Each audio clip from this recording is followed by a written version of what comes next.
जय भोलेनाथ की। जय हो पार्वती मैया की। सोमवार व्रत कथा। किसी नगर में एक धनी व्यापारी रहता था। दूर दूर तक उसका व्यापार फैला हुआ था। नगर के सभी लोग उस व्यापारी का सम्मान करते थे। इतना सब कुछ संपन्न होने के बाद भी वह व्यापारी बहुत दुखी था, क्योंकि उसका कोई पुत्र नहीं था, जिस कारण अपनी मृत्यु के पश्चात व्यापार के उत्तराधिकारी की चिंता उसे हमेशा सताती रहती थी। पुत्र प्राप्ति की इच्छा से व्यापारी प्रत्येक सोमवार भगवान शिव की व्रत पूजा किया करता था और शाम के समय शिव मंदिर में जाकर शिव जी के सामने घी का दीपक जलाया करता था। उसकी भक्ति देखकर माँ पार्वती प्रसन्न हो गई और भगवान शिव से उस व्यापारी की मनोकामना पूर्ण करने का निवेदन किया। भगवान शिव बोले, इस संसार में सबको उसके कर्म के अनुसार फल की प्राप्ति होती है। जो प्राणी जैसा कर्म करता है उन्हें वैसा ही फल प्राप्त होता है। शिव जी द्वारा समझाने के बावजूद माँ पार्वती नहीं मानी और उस व्यापारी की मनोकामना पूर्ति हेतु वे शिव जी के से बार बार अनुरोध करती रही। अंततः माता के आग्रह को देखकर भगवान शिव भोलेनाथ को उस व्यापारी को पुत्र प्राप्ति का वरदान देना पड़ा। वरदान देने के पश्चात भोलेनाथ माँ पार्वती से बोले, आपके आग्रह पर मैंने पुत्र प्राप्ति का वरदान तो दे दिया, परंतु इसका यह पुत्र 16 वर्ष से अधिक समय तक जीवित नहीं रहेगा। उसी रात भगवान शिव उस व्यापारी से स्वप्न में आए और उसे पुत्र प्राप्ति का वरदान दिया और उसके पुत्र के 16 वर्ष तक जीवित रहने की भी बात बताई। भगवान के वरदान से व्यापारी को खुशी तो हुई, लेकिन पुत्र की अल्पायु की चिंता ने उस खुशी को नष्ट कर दिया। व्यापारी पहले की तरह सोमवार के दिन भगवान शिव का विधिवत व्रत करता रहा। कुछ महीनों के बाद उसके घर एक अति सुंदर बालक ने जन्म लिया और घर में खुशियाँ ही खुशियाँ भर गई।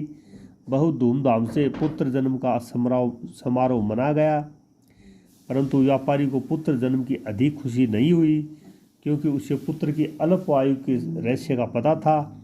जब पुत्र 12 वर्ष का हुआ तो व्यापारी ने उसे अपने मामा के साथ पढ़ने के लिए वाराणसी भेज दिया। लड़का अपने मामा के साथ शिक्षा प्राप्ति हेतु चल दिया। रास्ते में जहाँ भी मामा भांजे विश्राम करते रुकते, वहीं यज्ञ करते और ब्राह्मणों को भोजन कराते। लंबी यात्रा के बाद मामा भांजा एक नगर में पहुँचे।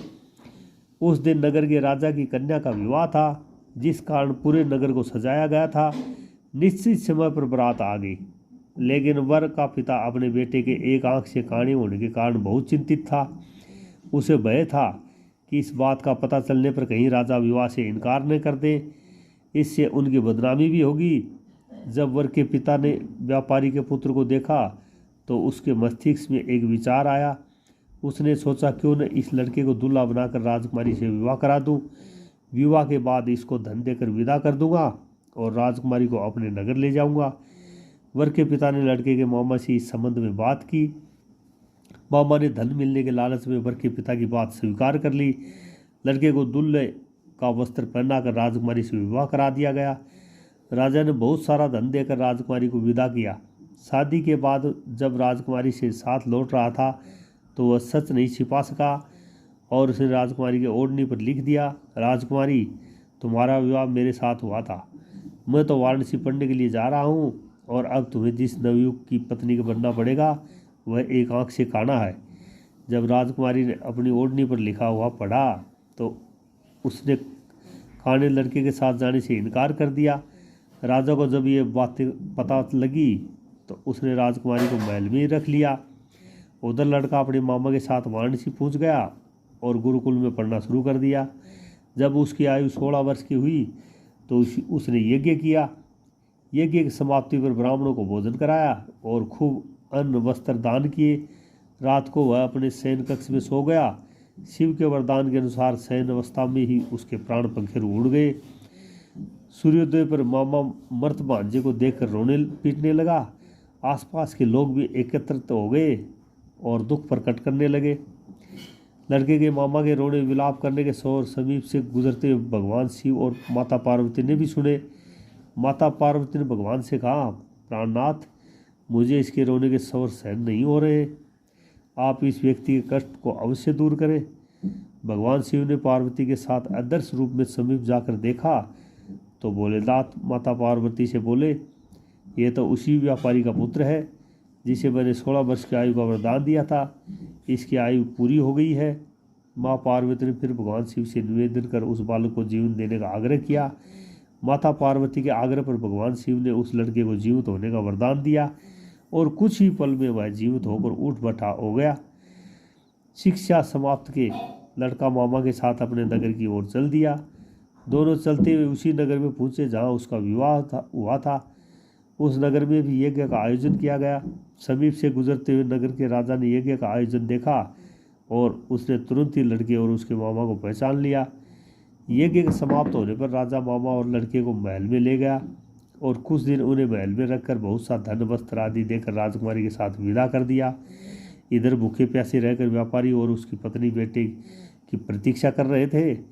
उन्होंने प्रतिज्ञा कर रखी थी कि यदि उन्हें अपने बेटे की मृत्यु का समाचार मिला तो दोनों अपने प्राण त्याग देंगे।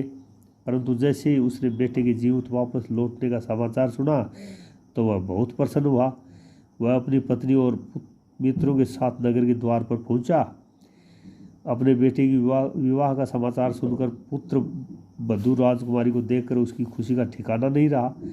उसी रात भगवान शिव ने व्यापारी के स्वप्न में आकर कहा, हे श्रेष्ठी, मैंने तेरे सोमवार के व्रत करने और व्रत कथा सुनने से प्रसन्न होकर तेरे पुत्र को लंबी आयु प्रदान की है। पुत्र की लंबी आयु जानकर व्यापारी बहुत प्रसन्न हुआ। शिव भक्त होने से तथा सोमवार का व्रत करने से व्यापारी की सभी मनोकामनाएं पूर्ण हुई। इसी प्रकार जो भक्त सोमवार का विधिवत व्रत करते हैं और व्रत कथा सुनते हैं उनकी भी सभी इच्छाएं पूर्ण होती है और उनको हमेशा जीवन में सुख समृद्धि और वैभव की प्राप्ति होती है।